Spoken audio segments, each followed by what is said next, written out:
ओ राजी रहंदी शाल ओ लजपाल आऊं तो होई आही आयला राजी रहंदी शाल ओ लजपाल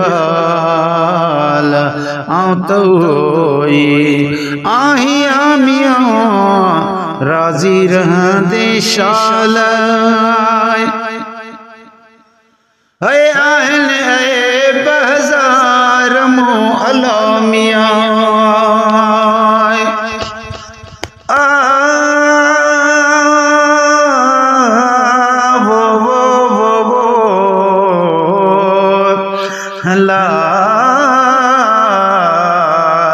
ओ शलबा जपवई अल्लाह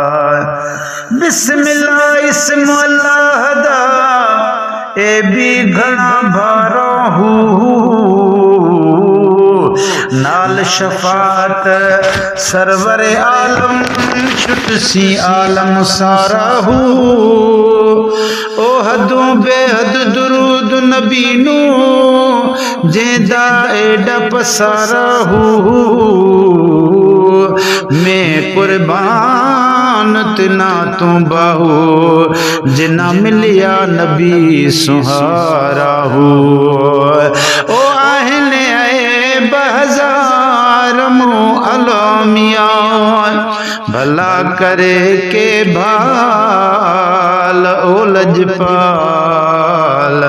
आऊं तो होई आही आयला राजी रहंदे शाल ओ लजपाल आऊं तो होई आही आमिया राजी रहंदे शाल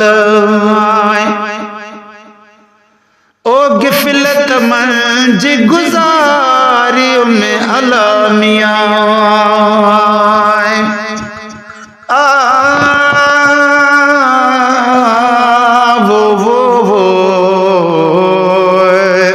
ते तस्बीह फेरी ते दिल नहीं फेरा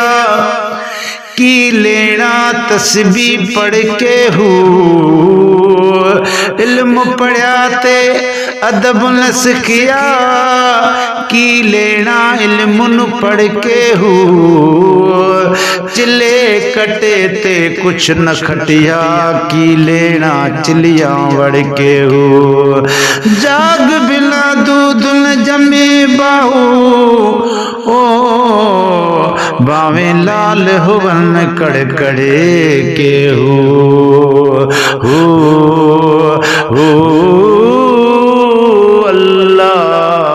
अल्लाह ओ गिफलत मंज गुजारी में अलामिया कौन अथ में आमाल ओ लजपाल आऊं तो होई आही आयला राजी रहंदे शाल ओ लजपाल आऊं तो होई आही आमिया राजी रहंदे शाल ऐ कौन कया थम कम भला अलामिया है कौन कया तमें कम भला अलामिया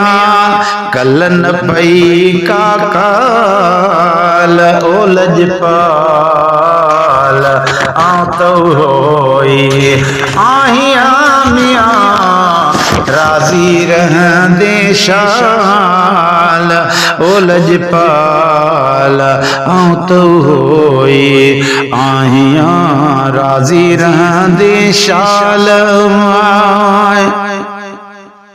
ओ डोहल में डिहरातिया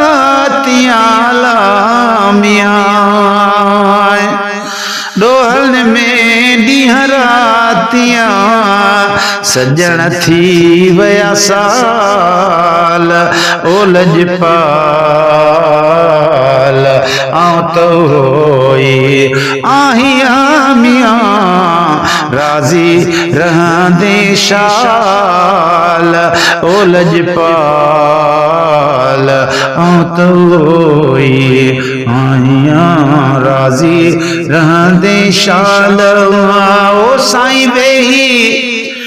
वक्त विञाय में अलामिया ओ वेही वक्त विञाय में खौफ न आयो में ख्याल ओ लजपाल आऊं तो होई आहियां राजी रहंदे शाल ओ है फोयत में नालते अलामिया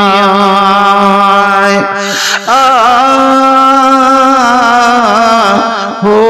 ला ला ला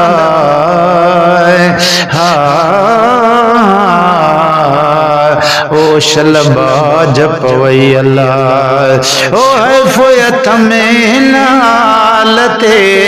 सुदल में न संभाल ओ लजपाल आऊं तोई आहियां मियां राजी रहंदे शाल ओ मेरा कदो माशूक ते अलामिया साईं मेरा कदो माशूक ते अलामिया साईं बुधी सवाल ओ लजपाल आऊं तो होई आहियां मियां राजी रहंदे शाल ओ लजपाल आऊं तो होई आहियां मियां राजी रहंदे शाल हो अल्लाह अल्लाह।